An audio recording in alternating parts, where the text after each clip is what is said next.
When Doctor Who was cancelled in 1989, it seemed like the end of the televised adventures of the Doctor, until 1996 when a surprise rebirth came about. Doctor Who the movie was an American endeavour to regenerate the franchise for a possible TV series that could follow if the film was well received. Aimed at a new generation of fans, it brought back the Doctor with a guest appearance by 7th Doctor Sylvester McCoy before regenerating into the 8th Doctor Paul McGann. Although it does have its fair share of fans, many die-hard Who fans did not like the liberties it took with the established continuity and practices, such as the claim the Doctor was half human, or his on-screen kiss with one-time companion Dr. Grace Holloway, played by Daphne Ashbrook. When the anticipated follow-up TV series never materialised, it looked like this would be the only outing for the 8th Doctor. But then Big Finish Productions stepped in, enticing Paul McGann back into his role of the 8th incarnation of the Time Lord, and into a new series of adventures made for audio. My first experience of these audios was the special release serial Shada, a modified version of the original 4th Doctor serial of the same name. Originally released in 2003 and guest starring Lalla Ward and John Leeson as Romana and K9, it was a good classic style storyline made with a high caliber list of guest actors and got me hooked into the world of Doctor Who audios. But the 8th Doctor's audio adventures started 2 years before this, starting at some unspecified time following on from his conflict with the Master in the television movie. Storm Warning introduces a new companion, Charlie Pollard, who would continue to travel with the 8th Doctor for several years, as well as be the cause of quite a few problems for the Time Lord specifically, as well as the universe in general. While travelling together in a dimension very different from their own, they also meet and travel with an alien named Keris, who later chooses to follow his two friends back to their own native reality. Their first adventure back in the Doctor and Charlie's native universe brings them not only face to face with the Daleks, but also with two former companions of the 8th Doctor he had been forced to forget. Gemma and Samson Griffin were a brother and sister who lived in the town of Folkestone.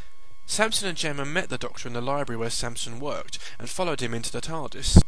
They travelled together for some time, visiting a variety of places and times. Samson even took to calling the Doctor Skipper, until the two of them were captured by Davros, leader of the Daleks. He took control of the brother and sister's minds, psychically linking Samson to the TARDIS, and then wiping the Doctor's memories of the two of them, as part of an elaborate revenge plot. During another Dalek attempt to conquer the Earth, the Doctor was able to defeat Davros and rescue Samson and sever his link to the TARDIS, but was not able to save Gemma, who had fallen completely into Davros' control, and was very possibly killed by Keris. Their conflict with the Daleks led to Keris' suffering from severe mental problems, which ultimately led to his death, which also forced Charlie to part ways with the Doctor. Due to the interference from the Cybermen, the Doctor was led to believe that Charlie had returned to Singapore in 1931, when in fact she was stranded in the far future, before being rescued by a previous version of the Doctor. After this, the Doctor was content to travel alone, but found another companion foisted upon him by the Time Lords, a young human girl from Blackpool, Lucy Miller. The two did not get on very well at first, each of them annoyed at their situation, but eventually grew into close friends. When her forced exile to the TARDIS was lifted, Lucy instead chose to carry on travelling with the Doctor, much to his relief. The time was almost cut short when the Doctor was apparently killed, stopping the resurrection of the renegade Time Lord Morbius, and Lucy returned to Blackpool.